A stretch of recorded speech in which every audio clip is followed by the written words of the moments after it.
While we're on the subject of state regulation of free speech more broadly, should we talk a little bit about these plans which were unveiled recently by the Labour government to effectively try and boost public service media, so your BBCs, your Channel 4s, and so on and so forth, on YouTube, on social media? The idea being that, particularly in times of crisis, in times of unrest, in times of political controversy, that a thumb would be put on the algorithmic scale to make sure that the Hello BBC and Channel 4 News were being put into people's news feeds, were propping up prominently in order to combat the misinformation that is supposedly swirling and warping the minds of voters out there. This is something they put out to consultation. YouTube clearly aren't particularly happy about it, encouraging their own content creators to make their voices heard on all of this. But Francis, what have you made of this kind of recent part of the Labour war on, quote, misinformation that we've seen? I think it's a great idea, mate. I think it's brilliant. I don't think anything could go wrong, and I think I think basically government needs to start censoring speech even more. Look, obviously I'm being facetious, but there's a very simple counter to this, which is, look, mate, if your official channels were so good, if the information was so reliable, if people trusted it that much, why do you need to put a thumb on the scales? The answer is because people do not trust you anymore. The BBC used to be a bastion of respectability. What the BBC said that you felt that you could trust. That is no longer the case.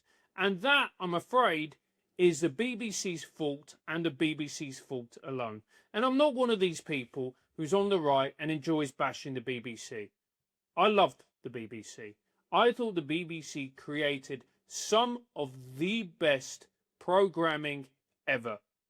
Full stop. Whether it's documentaries, whether it was dramas, whether it was comedies. Didn't matter. It was outstanding. Or its sports coverage, or its news. That sadly is no longer the case. And the government wading in and trying to put a thumb on the scales, like I said before, in favour of the BBC and Channel 4, I'm sorry, those days are gone.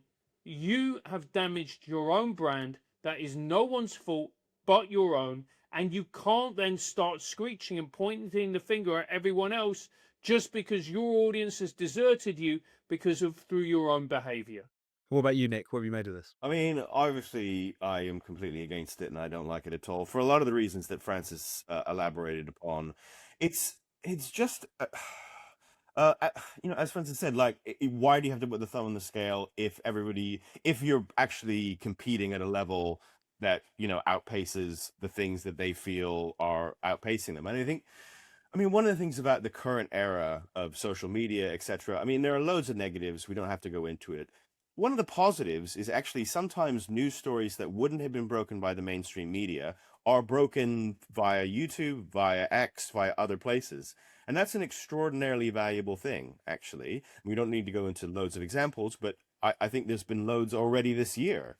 And I think that's a really, really good thing. And it feels like that's what Labour are against in a weird sort of way. The control, the flow of information. They want to sort of go back to a time when essentially there was a lot of gatekeeping, and it was the BBC and the major networks were in charge of who knew what, and that's gone, and they want to somehow try and turn back the clock and go back to that. And I think it's a terrible idea that thankfully won't work.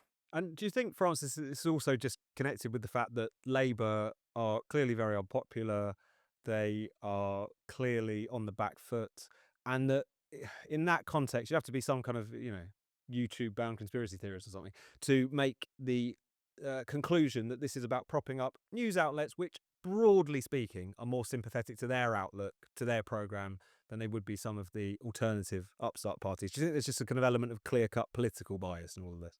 Do you know, I don't know, Tom, is the honest answer.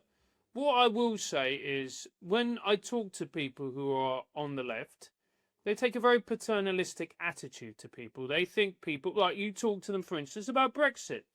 They will say, well, the public got tricked into Brexit, because they can't accept that actually the reason people might have voted for Brexit is because they were deeply angry and frustrated at the way the country was going, but particularly to do with immigration. They can't accept it. They're like, well, people got tricked. They were manipulated. And the reason for that is people ultimately are a bit thick and they believe whatever is shoved in front of them. And I think that's kind of what this is about. They don't trust that people can be discerning. I'm not saying that people can't be manipulated, and I'm not saying that people can't see something on the internet and think it's correct. But you need to be able to trust people to sort out what is true and what isn't true. And if people are distrustful of institutions like the BBC, you need to take responsibility for that and accept that you played some part in its downfall.